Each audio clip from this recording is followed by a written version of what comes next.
Hello, so this is going to be my first video about chemical engineering knowledge, and today we are going to cover cooling tower.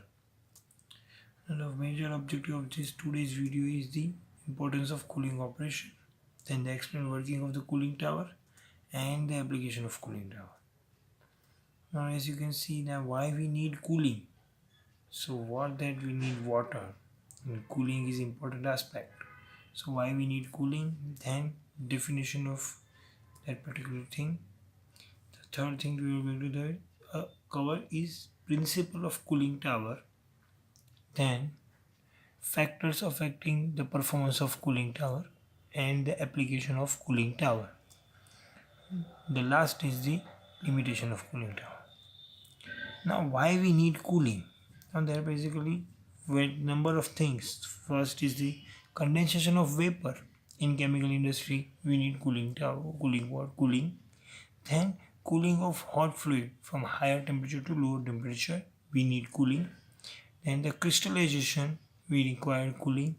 And for manufacturing, maintaining the particular temperature in the exothermic reaction in the chemical reactor, we require cooling. For all these purposes, we are requiring water, so we need cooling water. Now, the definition is there are certain terms that we need to understand while understanding cooling tower. Approach. So the approach is it's a minimum temperature that can be attained by cooling water. So what if water temperature is 30 degrees Celsius and we are getting up to 32 degrees Celsius? So that means through the surrounding media of air we get maximum up to that particular temperature.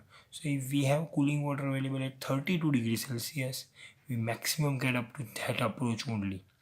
Then second term is the range. So range is basically a reduction in the temperature from what temperature to what temperature it is reducing inside the cooling tower. Say we get in water at 36 degrees Celsius and we reduce it up to 32 degrees Celsius. So the range is 4 degrees Celsius. These are basically designing term for the cooling tower. Now this is the outer loop principle of the cooling tower.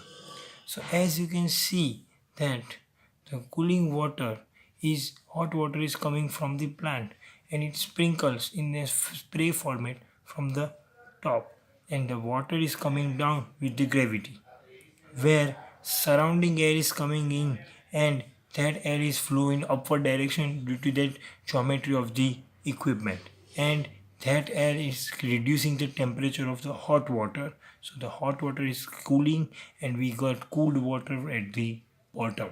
So this is basically evaporative losing cooling. Now the losses is first of all evaporation loss, that water is vaporized. The second one is the drift loss. Now drift loss basically water is carried away with the flow of air, so that is the drift loss. The third one is the blowdown loss. When there's recirculating number of times this water, we are increasing the salt concentration in the water, so that will going to increase the salt percentage and the percentage TDS inside the water. So we need to remove that salty water, so that is blowdown loss. These are basically three losses. So for that we need to add makeup water. Now there are some more additives that are added, that is anti-corrosive substance and algae removing substance to the cooling tower.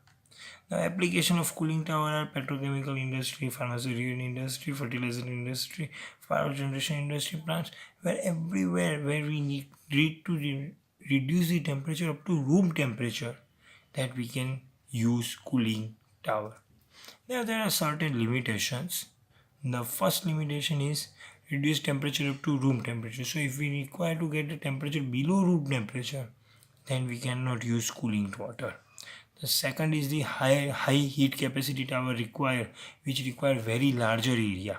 So the tower requirement is also, tower area requirement is also very high. So these are the limitations. Thank you. Do watch our videos.